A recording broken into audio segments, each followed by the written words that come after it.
কি অসাধারণ একটা জয়, অবিশ্বাস্য একটা জয়, শ্বাসরুদ্ধকর একটা জয়, নেল বাইটিং একটা জয়, ডমিনেটিং জয় না, সেটা বলবো না।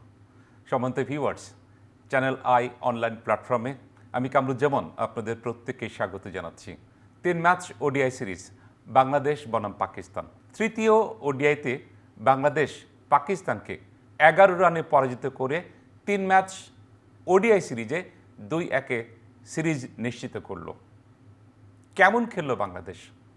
আজ চ্যানেল আই স্টুডিওতে এ নিয়ে আলোচনা করার জন্য আমার সামনে উপস্থিত রয়েছেন অত্যন্ত সম্মানিত একজন ব্যক্তি, বিশিষ্ট ক্রীড়া বিশ্লেষক, আলোচক, ক্রীড়া ধারাভাষ্যকার চৌধুরী আনোয়ারুল আলম। আনোয়ারুল আলম, চ্যানেল আই অনলাইন প্ল্যাটফর্মে আপনাকে স্বাগত জানাচ্ছি। আপনাকেও স্বাগত জানাচ্ছি। কেমন দেখলেন, কেমন খেললো বাংলাদেশ? প্রথমে এই কথাটা বলি যে আজকে কিন্তু জয় পরাজয় যেটাই হোক বাংলাদেশ জিতেছে, তবে ক্রিকেটের জয় হয়েছে, যেটা মনে হয়েছে যে মানুষ কিন্তু এই ধরনের খেলাই দেখতে চায়। আসলে মাঠে যখন তারা আসে তখন এরকম নেল বাইটিং ফিনিশিংয়ের ম্যাচই তো তারা দেখতে চায়। হয়তো আমরা চাই বাংলাদেশ জিতুক, কিন্তু ডেফিনেটলি ম্যাচটা যে জায়গায় ছিল যখন শুরু হলো, একসময় তো মনে হচ্ছিল যে বাংলাদেশ প্রথম ইনিংসে যখন 290 করছিল তখন অনেকেই আমরা বলছিলাম যে আজকে ম্যাচটা বোধহয় বাংলাদেশের হয়ে যাবে খুব সহজে, কিন্তু সেটা কিন্তু হয়নি আসলে। এবং সালমান আলী আগার অসাধারণ ব্যাটিং আমরা দেখলাম, এবং তারপরে একসময় তো মনে হচ্ছিল পাকিস্তানের দিকে ম্যাচটা হেলে গেছে। তো সেই জায়গায় বাংলাদেশ যে জয়টা পেল অবশেষে, দুর্দান্ত, দারুণ। একটু কি সমালোচনা করবেন যে জয় পাওয়ার পরে তো আমরা আসলে সমালোচনা শুনতে পছন্দ করি না। বাংলাদেশ কি মনে হয়েছিল যে 291 রান করেছি, 17 রানে 3 উইকেট পড়ে গেল পাকিস্তানের, কোথাও একটা জায়গায় বাংলাদেশ আত্মতৃপ্তিতে ভুগছিল?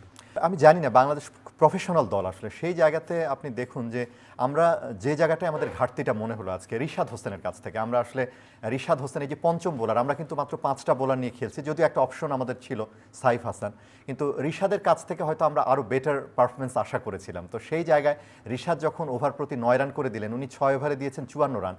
ওই জায়গাটাতে আমার মনে হয় যে আমরা একটু পিছিয়ে গেলাম আসলে এই পঞ্চম বোলারের যে জায়গাটা। আদারওয়াইজ বাকি বোলাররা কিন্তু দারুণ বল করেছেন। উদ্বোধনী পার্টনারশিপ 105 রানের পার্টনারশিপ, রাইট? জি। সেখান থেকে কি 50 ওভারে 300 রান হয় না? 300 হয়, কিন্তু আমি যেটা বলবো যে আজকে আমি বলবো যে বাংলাদেশের ব্যাটারদের নিয়ে অনেক কিছু সমালোচনা ছিল আসলে। আপনি জানেন যে মিডল অর্ডারের সমস্যা, এবং গত ম্যাচে আমাদের টপ অর্ডার কিন্তু ব্যর্থ হয়েছে। সেই জায়গাতে নানা ধরনের সমালোচনা ছিল। সেই দিক থেকে আমি বলবো যে শুরুটা ভালো হয়েছে, এবং মিডল অর্ডার ব্যাটাররাও আজকে কিন্তু ভালো করেছেন আমি বলবো। যদি এমন হতো ধরেন যে মিডল অর্ডারে 2-3টা উইকেট পড়ে যেত, লিটন কুমার দাস যদি ওই জায়গায় না দাঁড়াতে পারতেন, তাহলে কিন্তু ম্যাচ 290 হয় না আমার মনে হয়। তো সেই জায়গায় আমি বলবো যে 290, যখন হাতার আলী খান পিচ রিপোর্টে বলছিলেন তখন কিন্তু তিনি বলছিলেন যে না, 300 হতে পারে এই পিচে, কিন্তু 280-90 কিন্তু একটা ফাইটিং টোটাল। তো সেই জায়গায় আমার মনে হয় যে ডেফিনেটলি এটা মানে জয়ের জন্য রানটা যথেষ্ট ছিল। তানজিদ হাসান তামিম জিদ করে করে 4 মারেন, ছক্কা মারেন, 107 বল থেকে 107 রান, ক্যারিয়ার বেস্ট ইনিংস, 5টি 50, একটা শতক।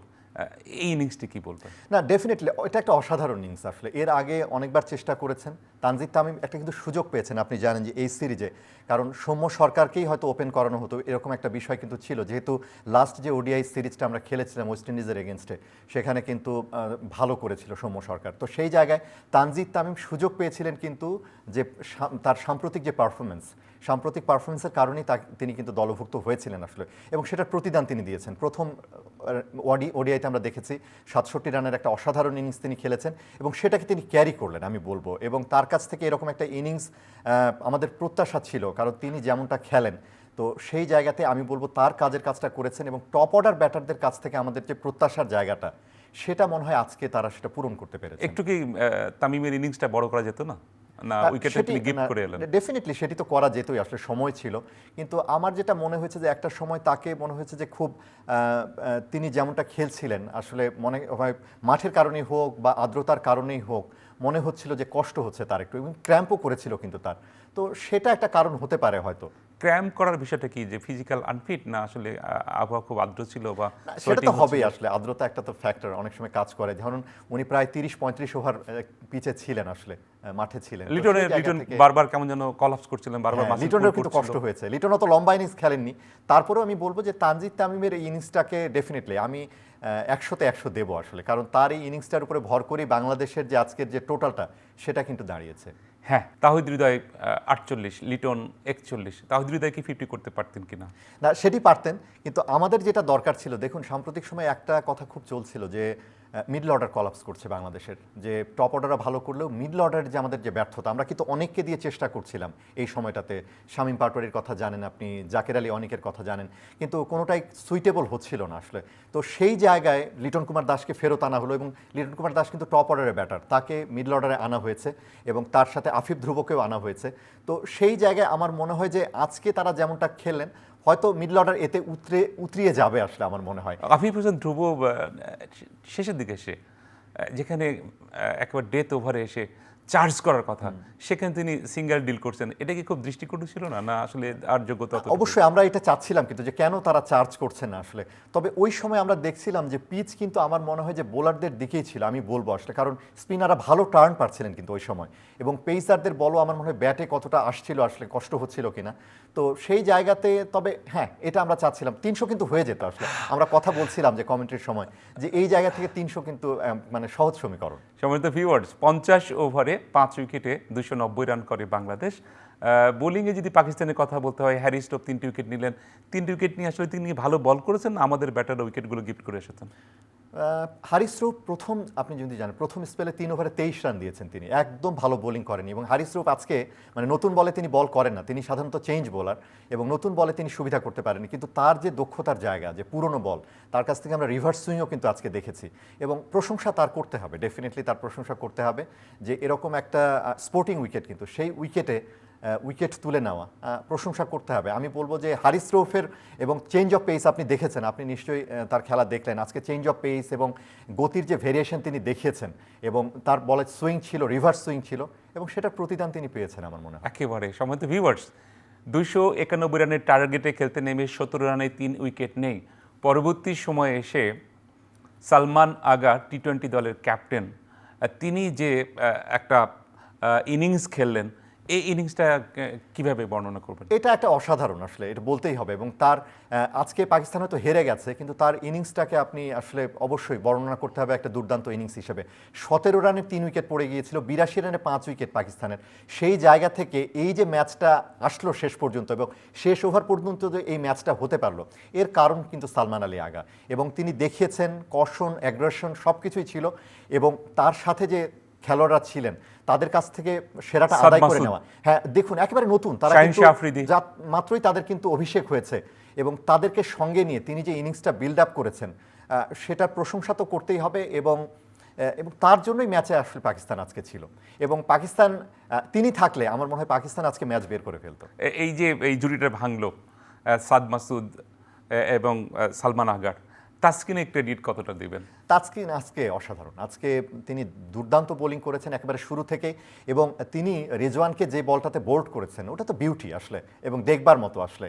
আপনার রিজওয়ান ব্যাট নামিয়েছেন, কিন্তু কোন দিক দিয়ে বল গেছে তিনি দেখেননি, অসাধারণ। এবং পরবর্তীতে আপনি দেখবেন ফাহিম আশরাফকে যে বোল্ড করলেন, ওই সময় এই ব্রেক থ্রুটা খুবই দরকার ছিল, এবং আমার মনে হয় তাসকিন সেই ব্রেক থ্রুটা দিয়েছেন আসলে। অন্যদিকে মুস্তাফিজ, তারও প্রশংসা করব আমরা। এবং তিনি কি করলেন শেষে, বলটা তার পায়ে যেভাবে লেগেছিল আমরা দেখলাম তার নিতে, এরপরে তিনি তো শুয়ে পড়েছিলেন, এবং আমাদের ধারণা হচ্ছিল তিনি বোধহয় মাঠ থেকে বের হয়ে যাবেন, একটা বল বাকি ছিল, কিন্তু তিনি উঠে দাঁড়িয়ে যে বলটা করলেন, এবং এই বলে যে উইকেটটা নিলেন হারিস রৌফের, ম্যাচ জয়ের জন্য এর চেয়ে বড় আর কি হতে পারে।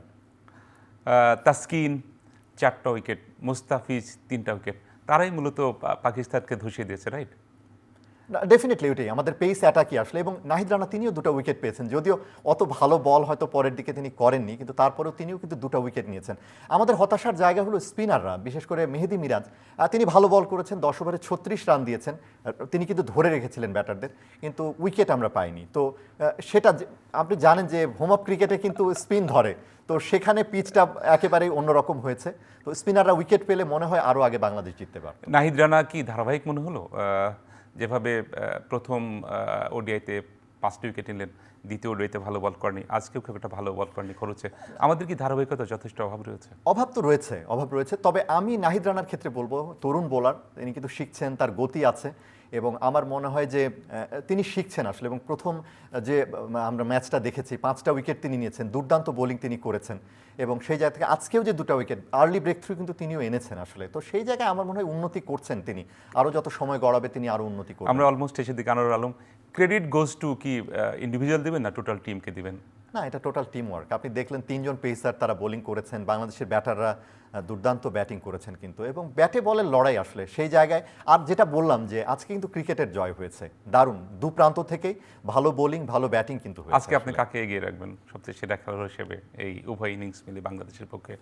এখানে তাসকিন আহমেদ, তামিমের ইনিংসটি, তানজিদ তামিম অবশ্যই ভালো আসলে।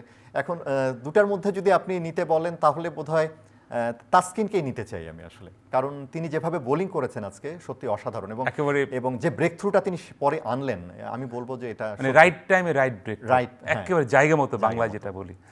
সম্মানিত ভিউয়ার্স, আলোচনা শুনলেন, কি দারুণ আলোচনা। আনোয়ার আলম একেবারে পুঙ্খানুপুঙ্খভাবে পুরো ম্যাচটি সাম আপ করার চেষ্টা করেছেন। দিন শেষে আসলে জয় পেয়েছে বাংলাদেশ, অর্থাৎ 11 রানের একটা নেল বাইটিং উইন বা একটা জয় পেয়েছে। ঈদের আগে আমার মনে হচ্ছে যে আরেকটি ঈদ বাংলাদেশের মানুষ সেলিব্রেট করছে। এরই সাথে রেটিং পয়েন্টটা কিন্তু বাংলাদেশ এগিয়ে নিল, বাংলাদেশ কিন্তু এখন 9-এ চলে আসলো, যেটা আমাদের সামনের বছরের যে বিশ্বকাপ সেটার জন্য খুবই জরুরি, এবং এই রেটিং পয়েন্টটার জন্যই কিন্তু আমাদের এই সিরিজ জয়টা দরকার ছিল। এই যে একটা সিরিজ উইন করলো সাবেক বিশ্ব চ্যাম্পিয়ন দল পাকিস্তানের বিপক্ষে, সামনে এপ্রিল মাসে নিউজিল্যান্ড আসছে, এটা কতটা জ্বালানি বা ফুয়েল হিসেবে কাজ করবে? অবশ্যই, এটা তো অবশ্যই। আপনি যখন জয়ের মধ্যে থাকবেন, উইনিং ইজ এ হ্যাবিট আমরা বলি আসলে, তো সেই জায়গায় যদি আমরা এই জয়টা ডেফিনেটলি কাজে লাগবে, এবং নিউজিল্যান্ডের ক্ষেত্রে, নিউজিল্যান্ড সিরিজের ক্ষেত্রে অবশ্যই একটা বড় প্রভাব নিশ্চিতই ফেলবে আসলে। আমাদেরও খুব প্রত্যাশা। সম্মানিত ভিউয়ার্স, হ্যাঁ, বাংলাদেশ 11 রানে পাকিস্তানকে পরাজিত করে 3 ম্যাচ ওডিআই সিরিজে 2-1 সিরিজ নিশ্চিত করলো। আজকে হাজারো দর্শক কিন্তু স্টেডিয়ামে ছিল, সেখানে একটি লিফলেট বিতরণ হয়েছে, pressure cooker. Yes, Bangla cinema Raihan রাফির প্রেসার কুকারের একটা লিফলেট, যারা মিরপুরে স্টেডিয়ামে ছিলেন তারা প্রত্যেকে পেয়েছেন রায়হান রাফির প্রেসার কুকার। আশা করি আপনারা সিনেমা হলে গিয়ে সিনেমাটি দেখবেন। বাংলাদেশ দলকে অভিনন্দন, এই আহ্বান, এই আমন্ত্রণ আরও একবার বাংলাদেশ টিমের জন্য অভিনন্দন। বাংলাদেশ, তোমাদেরকে চ্যানেল আইয়ের পক্ষ থেকে আমরা তোমাদেরকে অভিনন্দন জানাই।